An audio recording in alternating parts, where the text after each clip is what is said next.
If you want to remove Microsoft OneDrive from Windows 11, I'm going to show you the fastest way to uninstall it completely. This is a simple step-by-step guide, and it only takes a minute or two. Whether you want to free up space, stop OneDrive from running in the background, or just prefer another cloud storage service, this method will help you get it done safely and quickly. If this tutorial helps you, please hit the like button and subscribe for more easy Windows 11 tips and troubleshooting guides. Alright, let's jump right in. First, on your keyboard, press Windows plus R to open the Run box. This is one of the quickest ways to access Windows tools without digging through menus. Once the Run window appears, type appwiz.cpl.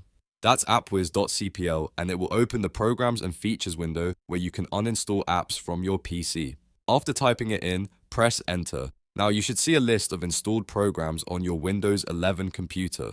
Take a moment to look through the list and find Microsoft OneDrive.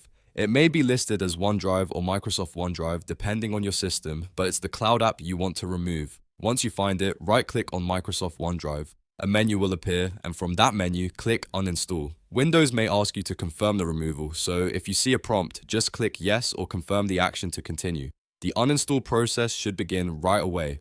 Wait a few moments while Windows removes the application from your system. When it's finished, OneDrive should no longer be installed on your Windows 11 device. After that, the final step is very important. Restart your computer. Restarting helps make sure all OneDrive services are fully stopped and the changes are applied properly. Once your PC boots back up, OneDrive should be removed, and you can continue using Windows 11 without it. If you ever change your mind later, you can always reinstall it from Microsoft again. And that's it. You've successfully removed Microsoft OneDrive from Windows 11. If this video helped, make sure to like the video, subscribe to the channel, and turn on notifications so you don't miss the next Windows tutorial.